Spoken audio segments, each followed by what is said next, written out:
તો જાતિનું રાજકારણ સૌથી વધુ ગરમાય જ્યારે ચૂંટણી નજીક આવે. ઓબીસીનો મુદ્દો પણ અત્યારે સૌથી વધુ ચર્ચામાં છે. વધુ તૂલ રાહુલ ગાંધીના નિવેદન પછી જોવા મળી રહી છે. રાહુલ ગાંધીએ કહ્યું, વડાપ્રધાન ઓબીસી નથી, અને બસ એક લાંબી ચર્ચાની શરૂઆત થઈ.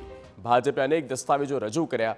સામે બચાવમાં વધુ એકવાર કોંગ્રેસના નેતાઓ કૂદ્યા છે. 25/7/1994 રોજ કોંગ્રેસની સરકારે બક્ષી પંચમાં રહી ગયેલી અનેક જ્ઞાતિઓ અને પેટા જ્ઞાતિઓને બક્ષી પંચમાં સમાવવાનો નિર્ણય કર્યો હતો. એ વખતે તૈલી સમાજ, મોઢ, ઘાંચી સમાજ અને ઘાંચી સમાજ, આ તમામ સમાજ ઉપરાંત અનેક બીજી એવી જ્ઞાતિઓ હતી કે જેની વર્ષોથી ઓબીસી સમાજમાં ભેળવવા માટેની માગણી હતી. આ તમામ જ્ઞાતિઓ અને પેટા જ્ઞાતિઓને કોંગ્રેસના શાસનમાં ओबीसी में समावेश કરવામાં આવ્યો હતો.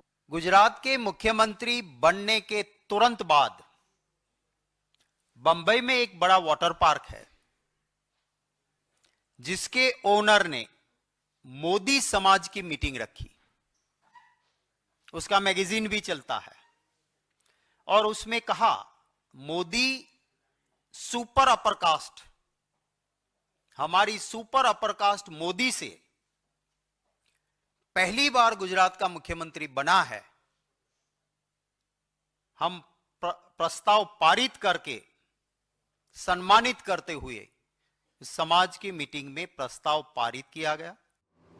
આ તથ્યો પર હજુ ચર્ચા થશે. જો કે બે પક્ષો એક વાતો સહમતિથી કહી રહ્યા છે કે આ રાજનીતિ થઈ રહી છે.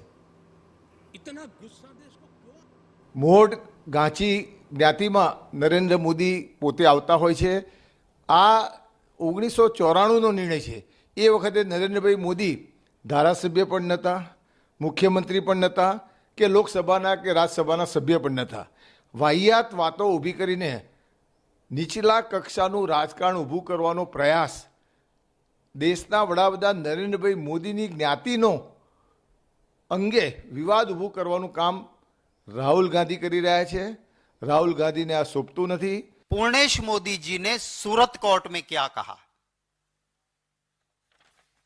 ये उसकी क्रॉस एग्जामिनेशन और स्यो मोटो उन्होंने जो बातें कही थी वो मैं आपके सामने रखता हूं. It is true, Modi society in Gujarat is known as a Mod Vanik Samaj. Vanik माने व्यापारी. मोदी कौन है कि गुजरात में कहा जाता है कि मोदी जो है वो मोड वणिक माने व्यापारी समाज है. ये कौन कहता है? जिसने राहुल जी के खिलाफ केस किया और कहा कि नरेंद्र भाई मोदी को कहा मेरी कास्ट है, मुझे भी डेफामेशन का असर हुआ. તો રાહુલ ગાંધીના નિવેદને ઓબીસી સમાજ અને ગુજરાતનું અપમાન ભાજપ ગણાવે છે. આ તરફ કોંગ્રેસ અડગ રહીને કહી રહી છે કે મોદી ઓબીસી નથી. સમગ્ર ગુજરાત અને સમગ્ર દેશના કરોડો ઓબીસી સમાજના લોકોની લાગણીઓ દુભાવવાનું કામ કર્યું છે. ગુજરાતનું પણ અપમાન કર્યું છે. રાહુલ ગાંધીએ અફસોસ વ્યક્ત કરવો જોઈએ, માફી માગવી જોઈએ અને પોતે જે નિવેદન કર્યું છે એ એમણે પરત કરવું જોઈએ. तो मोदी जी ना घांची है, ना तेली है, ना लोअर कास्ट है, वो सुपर अपर कास्ट मोदी जिसको कहते हैं उसमें से वो है. घांची मुस्लिम थे, नई यादी में घांची मुस्लिम, तेली, मोड घांची नए ऐड हुए. इसमें कहीं लिखा है मोदी? ये बीजेपी का डॉक्यूमेंट है, इसमें कहीं लिखा है मोदी? तो कैसे मोदी बन गए ओबीसी? ભાજપનો મત છે કે રાહુલ ગાંધીની રાજકીય કારકિર્દી પતાવવા ખોટી સલાહ અપાઈ છે. કોંગ્રેસનું માનવું છે કે ભાજપ જનતાને ગેરમાર્ગે દોરે છે. રાહુલ ગાંધી કરતાં પણ એમના જે સલાહકારો છે એ સલાહકારો એમને ખોટી સલાહ આપે છે. અને એ સલાહકારો મારી દૃષ્ટિએ કોંગ્રેસમાં જે આંતરિક જૂથબંધી ચાલી રહી છે એ આંતરિક જૂથબંધીમાં રાહુલ ગાંધીની પોલિટિકલ કેરિયર કેમ જલ્દી પૂરી થાય એ દૃષ્ટિને ધ્યાનમાં રાખીને કોંગ્રેસમાં જૂથબંધીમાં સંકળાયેલા નેતાઓ રાહુલ ગાંધીને વખતો વખત ગેરમાર્ગે દોરે છે. અને રાહુલ ગાંધીને કોઈ રાજકીય અનુભવ નહીં હોવાના કારણે ગેરમાર્ગે દોરાઈ જાય છે. इतना झूठ क्यों?